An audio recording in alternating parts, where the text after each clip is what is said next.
So today we will see the Fourier cosine series of any function. Okay. So this is the expansion of the expression for the Fourier cosine series of the function f of x. So as it says Fourier cosine series, so we can see that here we have only cosine term. It should not have any sine term. Now this is Fourier cosine series for a function which is defined within the interval 0 to L. Okay, now here there will be the different formula for finding a0 and an, which is given by a0, it is 2 over L, 0 to L fx dx. So as the interval change, it is from 0 to L, we get 0 to L, and in this here we get 2 divided by N, and an is given by, see the limits will change, 0 to L, and instead of 1 over L in the Fourier series, we were having 1 over L in the Fourier series. Here we have 2 divide L. Okay. So this is the Fourier cosine series of any function which is defined over the interval 0 to L. So it means we say that function fx is defined over the interval 0 to L. So what is the length of this interval? It will be L minus 0, which is L. So this is what we can see. Fourier cosine series is defined over the interval of length L, whereas Fourier series was defined over the intervals of length 2L. So that's the reason sometimes this is also called as half range Fourier cosine series, because it's half of the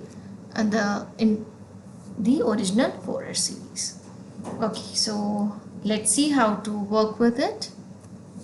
Suppose the question comes, find the Fourier cosine series of the function fx, which is say x cube minus say 3x power 2 defined over the interval of length say 0 to pi. Okay, so here we need to find Fourier cosine series. So you need to look at the question carefully, that what is asked. Is it asked to find Fourier series, Fourier cosine series, or Fourier sine series, and then use the formula accordingly. So Fourier cosine series, the formula is this one. So first we write it down. We have the function fx, which is x cube minus 3x power 2. This is defined over the interval of length 0 to pi. Now, what is the length of this interval? Length of 0 to pi. How we calculate? Pi minus 0, which gives you pi. So we get the value of L as pi. How do we get L as pi? Because this is the Fourier series expansion of a function which is defined over the interval of length L. So we compared L with pi, which gives us the value of L. So now in this formula we got the value of L. So let's write it. So we say that Fourier cosine series is given by fx equal to a0 over 2 plus summation n from 1 to infinity an cos of n pi x over L. L is pi. So as pi is same in the numerator and denominator, we can cancel it out. So pi cancels with pi because it is inside the angle. So what we left with? We left with the Fourier cosine series as a0 over 2 plus summation n from 1 to infinity an cos of nx. This is your Fourier cosine series. Now what is next? To find the value of a0 and an. For that we will use this formula. So this formula is 2 over L integral 0 to L for which the function is defined, fx dx. So now let's write here. A0 is given by 2 over L integral 0 to L fx dx. Now we have the value of fx and we have interval 0 to pi with the value of L as pi. So writing these things there in the value of L, we get 2 over L is pi integral 0 to pi fx. In place of fx we have x power 3 minus 3x square dx.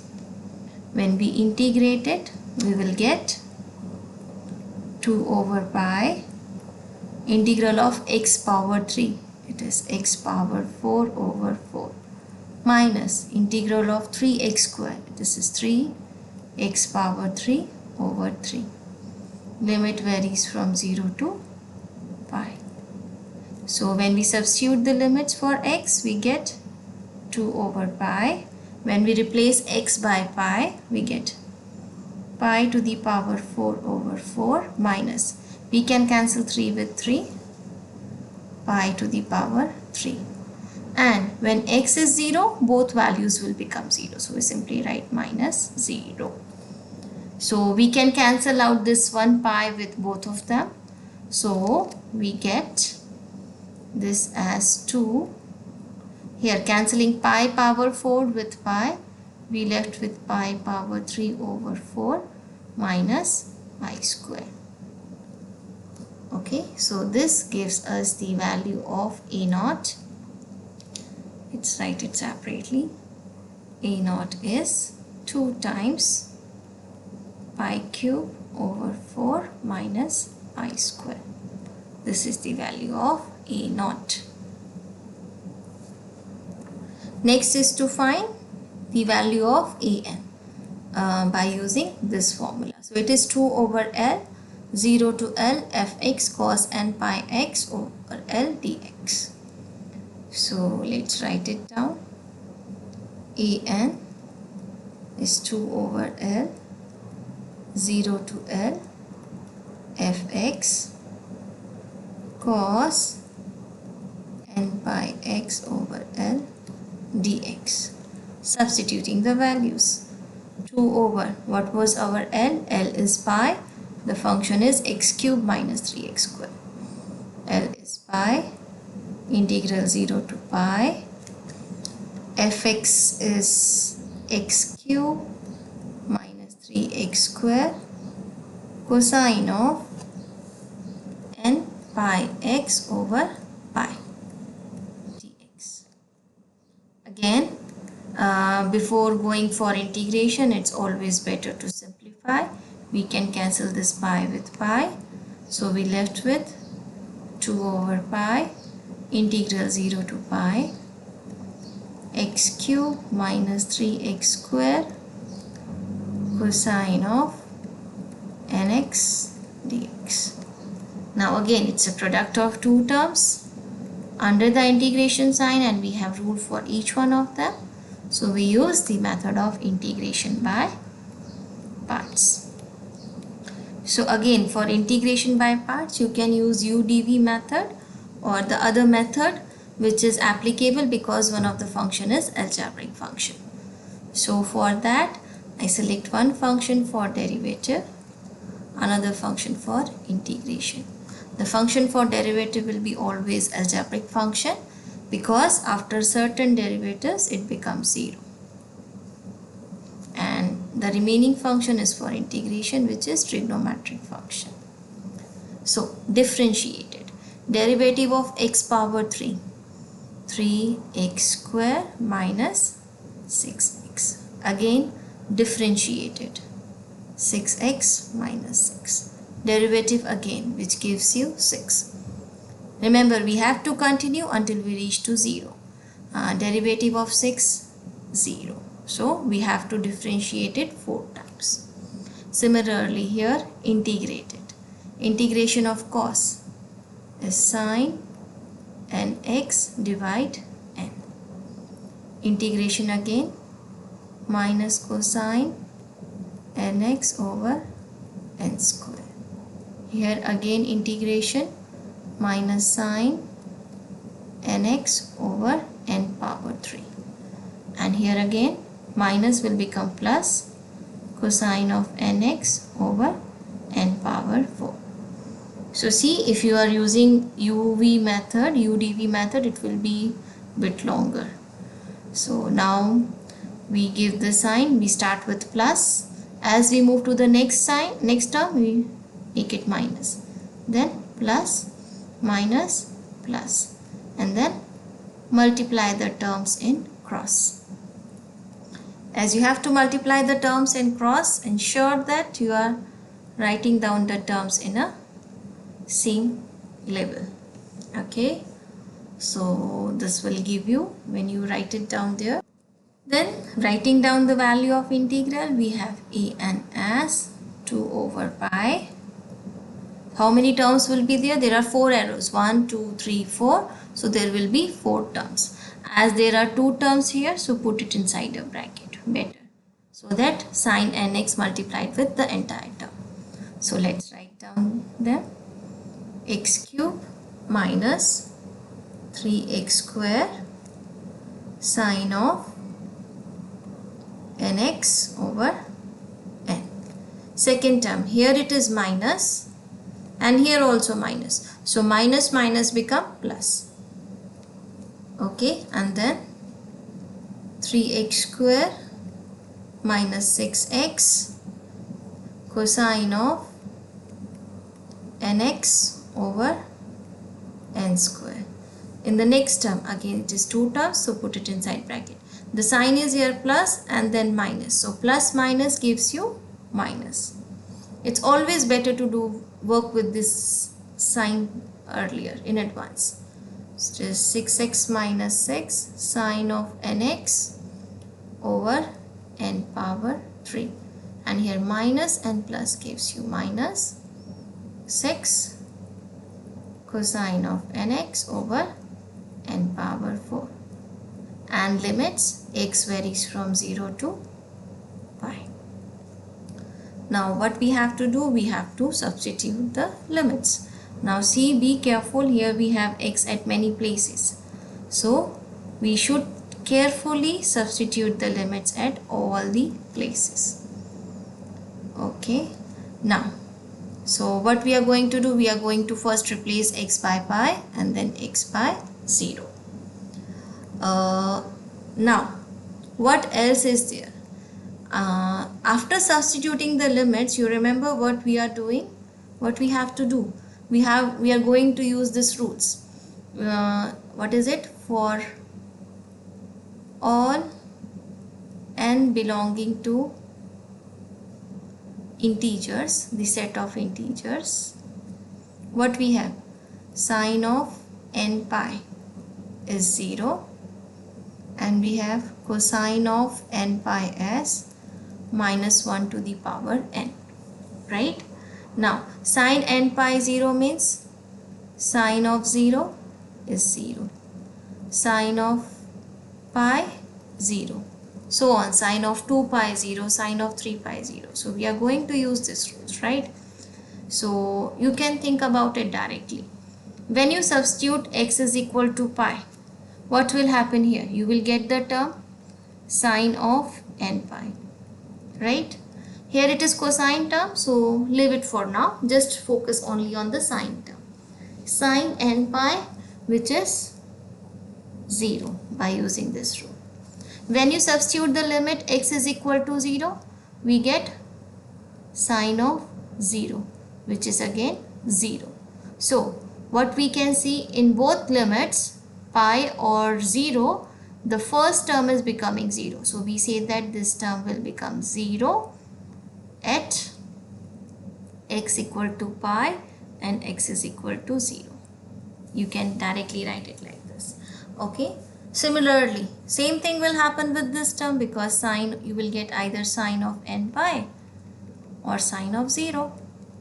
Both are becoming to 0. So we can say that this term will become 0 at x is equal to pi and x is equal to 0. So this will reduce the complication of your term expression. So when you are expanding it, you don't have to write the expression again. So this expression for these two, instead you can directly write 2 over pi.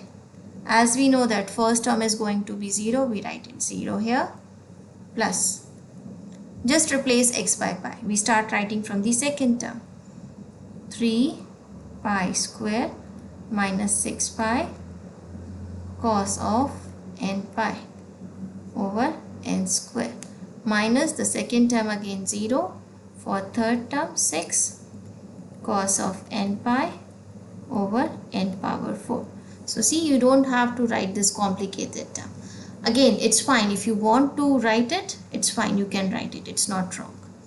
Okay. So this is the limit when x is pi, minus when you replace x by 0. What will happen? First term is already 0. For second term, what you will get?